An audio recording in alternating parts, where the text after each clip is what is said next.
Welcome back to car Darwin. വീഡിയോയുടെ thumbnail കണ്ടായിരിക്കും നിങ്ങളെല്ലാവരും വന്നത്. അത് ജസ്റ്റ് വീഡിയോ കാണാൻ വേണ്ടി മാത്രം ഇട്ടൊരു തംബ്നെയിലല്ല. ഈ വീഡിയോയിൽ പറയുന്ന വണ്ടികളൊന്നും നിങ്ങൾ ഉടനെ വാങ്ങരുത്. അതായത് ഒരു 6 മാസമോ അല്ലെങ്കിൽ 5 മാസമോ കഴിഞ്ഞ് ഇതിൽ പറയുന്ന വണ്ടികളൊക്കെ വാങ്ങാവുള്ളൂ. കാരണം ഇതിൽ പറയാൻ പോകുന്ന എല്ലാ വണ്ടികളുടെയും ഫേസ് ലിഫ്റ്റ് ഉടനെ തന്നെ ഇറങ്ങും. ഈ വർഷം തന്നെ ഇതിൽ പറയുന്ന എല്ലാ വണ്ടികളുടെയും ഫേസ് ലിഫ്റ്റ് ഇറങ്ങാൻ പോവുകയാണ്. അപ്പോൾ ഒരു ഫേസ് ലിഫ്റ്റ് എന്ന് പറയുകയാണെങ്കിൽ ജസ്റ്റ് കുറച്ച് മാറ്റങ്ങളൊക്കെ വരുത്തി കാർ കമ്പനികൾക്ക് നമ്മുടെ കയ്യിൽ നിന്ന് കൂടുതൽ കാശ് മേടിക്കാൻ വേണ്ടി ഒരു ടെക്നിക്ക് മാത്രമല്ല.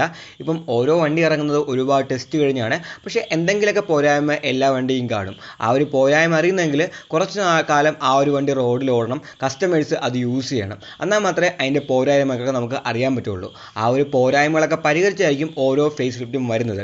അപ്പോൾ നമുക്ക് കുറച്ച് റിലയബിൾ ആയിട്ടുള്ള, നമുക്ക് കുറച്ചുകൂടെ പ്രാക്ടിക്കൽ ആയിട്ടുള്ള വണ്ടിയായിരിക്കും ഓരോ ഫേസ് ലിഫ്റ്റിനും കഴിഞ്ഞ് കിട്ടുന്നത്.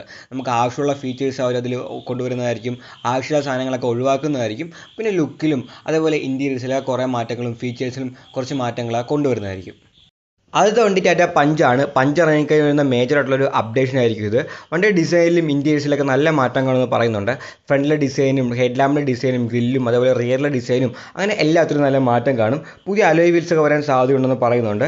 അതേപോലെ തന്നെ നോക്കിയാൽ വണ്ടി ഈ വരുന്ന 2025 സെപ്റ്റംബറിൽ തന്നെ ആ ഒരു ഫേസ് ലിഫ്റ്റ് വരുമെന്നാണ് അവർ പറയുന്നത്. 6.5 ലാക്കോട്ടായിരിക്കും വണ്ടിയുടെ സ്റ്റാർട്ടിംഗ് പ്രൈസ് വരുന്നത്. അതേപോലെ തന്നെ എഞ്ചിനിലും ബാക്കിയുള്ള മെക്കാനിക്കലുള്ള കാര്യങ്ങളൊന്നും യാതൊരുവിധ മാറ്റവും കാണത്തില്ല. കോസ്മെറ്റിക്കുള്ള ചേഞ്ചും പിന്നെ കുറച്ച് പുതിയ ഫീച്ചേഴ്സും ഇൻറ്റീരിയറിലും അതേപോലെ തന്നെ എക്സ്റ്റീരിയറിലൊക്കെ ഡിസൈനിൽ വരുന്ന ചേഞ്ചും അങ്ങനെയുള്ള കാര്യങ്ങളൊക്കെ ഈ വണ്ടിയിൽ വരത്തുള്ളതാണ് അവർ പറഞ്ഞേക്കുന്നത്. രണ്ടാമത്തെ വണ്ടി നോക്കുകയാണെങ്കിൽ നമ്മുടെ 3 ഡോർ താറിൻ്റെ ഫേസ് ലിഫ്റ്റാണ്. 2025 അവസാനം ഈ ഒരു വണ്ടി മാർക്കറ്റിൽ എത്തുന്ന പറയുന്നത് 11 ലക്ഷം രൂപയോളായിരിക്കും സ്റ്റാർട്ടിംഗ് പ്രൈസ് എന്ന് പറയുന്നത്.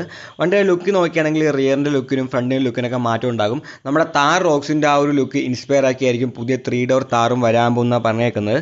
പിന്നെ ഒരുപാട് പുതിയ ഫീച്ചേഴ്സ് ഈ ഒരു വണ്ടിയിൽ ഉണ്ടാകുന്ന പറയുന്നത്. പുതിയൊരു 10.25 ഇഞ്ചിൻ്റെ ടച്ച് സ്ക്രീൻ വരുമെന്ന് പറയുന്നുണ്ട്. ഡിജിറ്റൽ ഡ്രൈവേഴ്സ് ഡിസ്പ്ലേ വരുന്നുണ്ട്. പിന്നെ നോക്കുകയാണെങ്കിൽ 360 ഡിഗ്രി ക്യാമറ വരുന്നുണ്ട്. പിന്നെ നോക്കുകയാണെങ്കിൽ ventilator seats, auto AC, 360 degree camera, level 2 ADAS, അങ്ങനെയുള്ള ഒരുപാട് പുതിയ ഫീച്ചേഴ്സും ഈ ഒരു വണ്ടിയിൽ കാണും. മെക്കാനിക്കലി ഈ വണ്ടി സെയിം ആയിരിക്കും എന്നാണ് പറയുന്നത്. എഞ്ചിനിലും പവർ ഫിഗേഴ്സിലും അതേപോലെ ബാക്കിയുള്ള കാര്യങ്ങളൊന്നും യാതൊരുവിധ മാറ്റവും കാണത്തില്ല.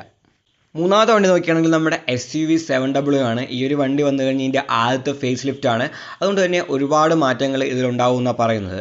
ഡിസൈൻ നോക്കുകയാണെങ്കിൽ അടിമുടി മാറ്റം ഉണ്ടാകും. ഫ്രണ്ടിലെ ഡിസൈനിലും ഹെഡ് ലാമ്പിനും ഗ്രില്ലിനൊക്കെ മാറ്റം ഉണ്ടാകും എന്ന് പറയുന്നുണ്ട്.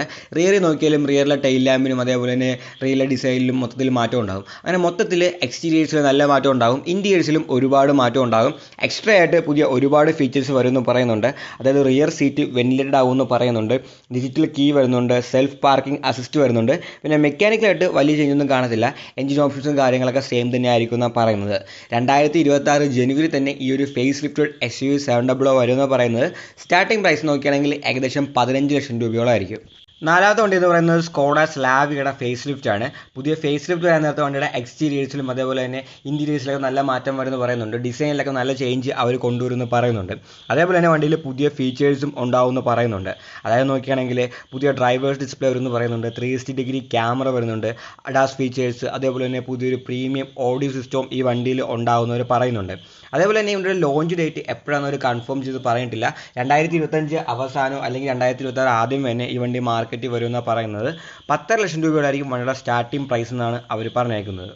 അഞ്ചാമത്തെ വണ്ടി നോക്കുകയാണെങ്കിൽ സ്കോഡ കുഷാക്കിൻ്റെ ഒരു ഫേസ് ലിഫ്റ്റ് വരുന്നുണ്ട്. ഇതിൻ്റെയും ലോഞ്ച് ഡേറ്റ് എന്ന് അവർ കൺഫേം ചെയ്ത് പറഞ്ഞിട്ടില്ല. 2025 അവസാനമോ 2026 ആദ്യമേ തന്നെ ഈ ഒരു വണ്ടി വരാം. 11 ലക്ഷം രൂപയ്ക്ക് മേലെയായിരിക്കും ഇതിൻ്റെ എക്സ്ഷോറൂം പ്രൈസ് വരാൻ പോകുന്നത്. വണ്ടിക്ക് എക്സ്റ്റീരിയേഴ്സിലും ഇൻറ്റീരിയേഴ്സിലൊക്കെ നല്ല ചേഞ്ച് കാണും. പിന്നെ പുതിയ ഫീച്ചേഴ്സ് ഇതിലും വരുന്നുണ്ടായിരിക്കും. ലെവൽ 2 അഡാസ് ഒക്കെ ഈ ഒരു വണ്ടി വരാൻ ചാൻസ് ഉണ്ടെന്ന് പറയുന്നുണ്ട്. പിന്നെ മെക്കാനിക്കലി വലിയ മാറ്റമൊന്നുമില്ല. എഞ്ചിൻ ഓപ്ഷനൊക്കെ നോക്കുകയാണെങ്കിൽ ഇപ്പോൾ ഉള്ള സെയിം തന്നെയായിരിക്കും. അതിലൊന്നും യാതൊരുവിധ മാറ്റവും കാണത്തില്ല. ലാസ്റ്റായിട്ടുള്ള വണ്ടികൾ നോക്കിയാണെങ്കിൽ റെനോയുടെ ട്രൈബറും അതേപോലെ തന്നെ കൈഗറുമാണ്. ഇതിന് രണ്ടിന് ഫേസ് ലിഫ്റ്റ് വരുന്നുണ്ട്. ട്രൈബറിന് നോക്കുകയാണെങ്കിൽ ഫ്രണ്ടിലും റിയറിലൊക്കെ ഡിസൈൻ നല്ലപോലെ തന്നെ മാറ്റം കാണുമെന്ന് പറയുന്നുണ്ട്. അതേപോലെ തന്നെ വണ്ടിയുടെ ഫീച്ചേഴ്സിലും നല്ല മാറ്റം വരാൻ ചാൻസ് ഉണ്ട്. കൈഗറും അതേപോലെ തന്നെയാണ്, ഡിസൈനിലൊക്കെ നല്ല മാറ്റം വരും. ഇപ്പോൾ നോക്കിയാണെങ്കിൽ നമ്മുടെ നിസാൻ്റെ മാഗ്നറ്റിന് അപ്ഡേഷൻ കിട്ടിയത്, നല്ലൊരു അപ്ഡേഷൻ കിട്ടിയത്. അതേപോലെ തന്നെ അത്രത്തോളമൊക്കെ തന്നെ ചേഞ്ച് നമ്മുടെ കൈഗറിലും കാണുമെന്ന് പറയുന്നത്. ഫീച്ചേഴ്സിലും അതേപോലെ തന്നെ ലുക്കിലൊക്കെ നല്ല മാറ്റവും കാണും. പിന്നെ നോക്കുകയാണെങ്കിൽ നമ്മുടെ ട്രൈബറിൽ വേറൊരു ഇൻട്രസ്റ്റിംഗ് കാര്യങ്ങളുണ്ട്. ട്രൈബർ അത്യാവശ്യം നല്ല പവർ കുറഞ്ഞൊരു വണ്ടിയാണ്. അത്രയും വലിയ വണ്ടിക്ക് ആ ഒരു എഞ്ചിൻ ചെയ്യുന്ന എഞ്ചിനില്ല, നല്ലപോലെ തന്നെ അണ്ടർ പവർഡായിട്ട് ആ ഒരു വണ്ടി നമുക്ക് ഫീൽ ചെയ്യുന്നുണ്ടായിരുന്നു. അതുകൊണ്ട് തന്നെ നമ്മുടെ റെനോഡയിലുള്ള ആ ഒരു 1 ലിറ്റർ ടർബോ പെട്രോൾ എഞ്ചിൻ, അതായത് ഏകദേശം 100 HP അടുത്ത് പവറുള്ള ആ ഒരു ടർബോ പെട്രോൾ എഞ്ചിൻ ഇനി മുതൽ നമുക്ക് ട്രൈബറിലും ഓഫർ ചെയ്യുമെന്നാണ് പറഞ്ഞിരിക്കുന്നത്. ട്രൈബറിൻ്റെ ഒരു ടർബോ വേർഷൻ ഉണ്ടാകുമെന്ന് അവരിപ്പോൾ പറഞ്ഞിട്ടുണ്ട്. 2025 ഡിസംബറിലായിരിക്കും ഈ രണ്ട് വണ്ടികളും വരാൻ പോകുന്നത്. ഏകദേശം 6.5 ലാക്കോളായിരിക്കും ഇതിൻ്റെ സ്റ്റാർട്ടിംഗ് പ്രൈസ് എന്നാണ് പറഞ്ഞേക്കുന്നത്. ഈ ഒരു വീഡിയോ ഇഷ്ടപ്പെട്ടെങ്കിൽ ലൈക്ക് ചെയ്യുക, നിങ്ങളുടെ അഭിപ്രായങ്ങൾ കമൻറ്റുകൾ അറിയപ്പെടുത്തുക. ഇനി ഇതേപോലത്തെ വീഡിയോകൾ കാണാൻ ദയവായി ചാനൽ സബ്സ്ക്രൈബ് ചെയ്യുക, ആ ബെല്ലൈക്കൻ കൂടി എനേബിൾ ചെയ്യുക. പുതിയൊരു വീഡിയോയുമായി ഉടനെ കാണാം.